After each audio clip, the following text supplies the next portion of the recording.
Whatever you think happened at the US 2020 election, whatever you think is happening, and whatever you think will happen at that particular election, you should probably be less sure than you currently are. I have seen a lot of people who are surprisingly sure that either this is clearly impossible, Biden could not conceivably have had so little enthusiasm behind his campaign, no one seemed to like him, and yet managed to get more votes than any candidate in US presidential election history. I don't buy it. And given all of the irregularities that we've already seen with the way that these votes are being counted, this is clear election fraud, and Biden cannot conceivably have won. Trump is going to pull this all out in the courts, and he will be president. There are also people on the other side saying, look at the difference in totals.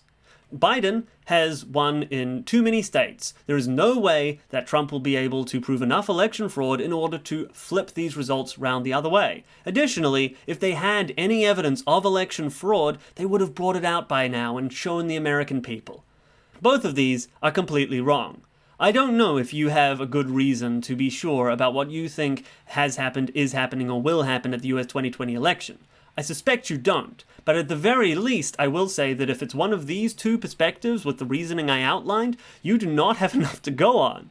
So let me begin with the Trump side. Is it possible that Joe Biden, with no enthusiasm behind him, managed to get more people to vote for him than any candidate in US presidential election history? Yes, because of mail-in voting. If you're talking about the Trump campaign and you think that it was the winning campaign, you're probably perfectly happy to say, well, mail-in voting has changed things because of election fraud. And to be fair, it has made election fraud easier. However, that's not the only thing that mail-in voting has done to this election. Think about the reason that we usually send people alone into polling booths to cast their ballots in secret, where nobody can see who they voted for. The reason is that we don't want people to be able to be bribed, threatened, or socially shamed into voting a certain way. However, if you're going to do a mail-in voting, now people might know who you're voting for. One way to think about it is to compare it to polling.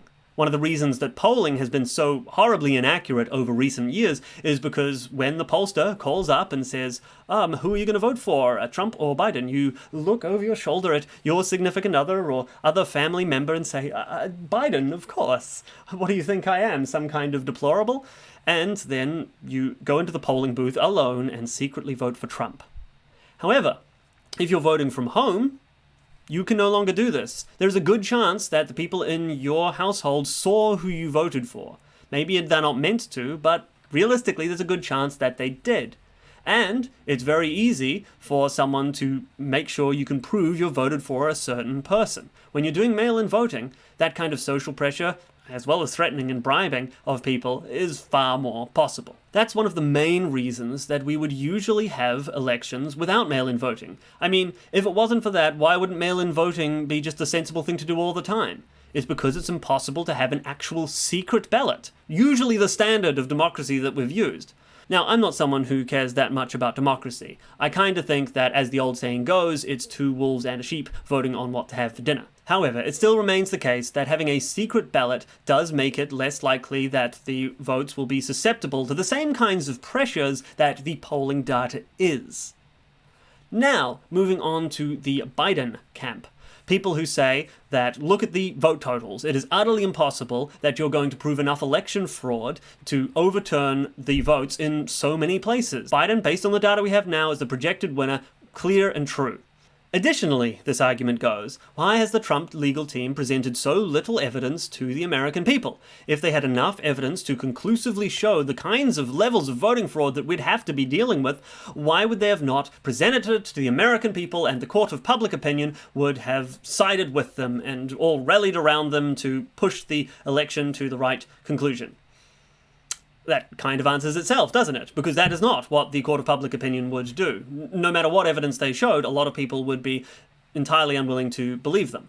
Additionally, let's say you're one of Trump's lawyers.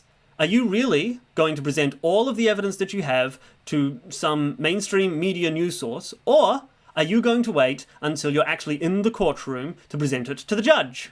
I think you're going to do the latter. If you present it any earlier, you're just not strategically making a very good choice. The other team, the other legal team, is going to have a lot more of a chance to build a defense.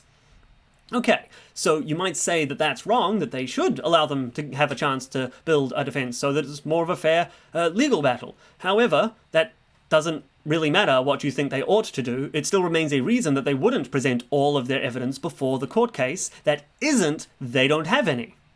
So it is entirely possible that given how much easier it is to perform voting fraud given the amount of mail-in voting, that Trump actually did manage to win this, and Biden is going to lose because it'll be overturned by the courts.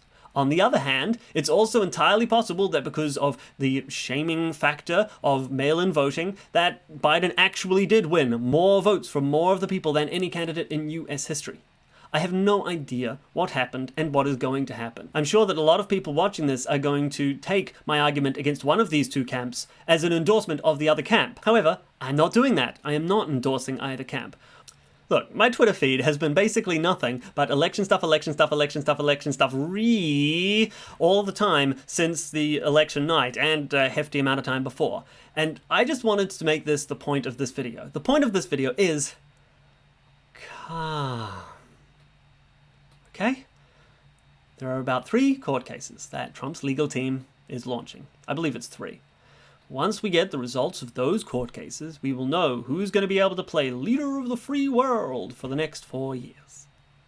Until then, there's no point in ranting and raving about how the other side is crazy for believing what they believe.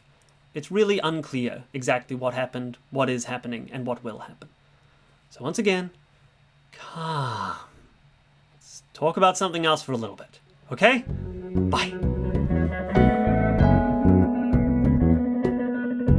Is it hypocritical that I made this video about the election? I'm telling people to stop talking about it? Yes, it is.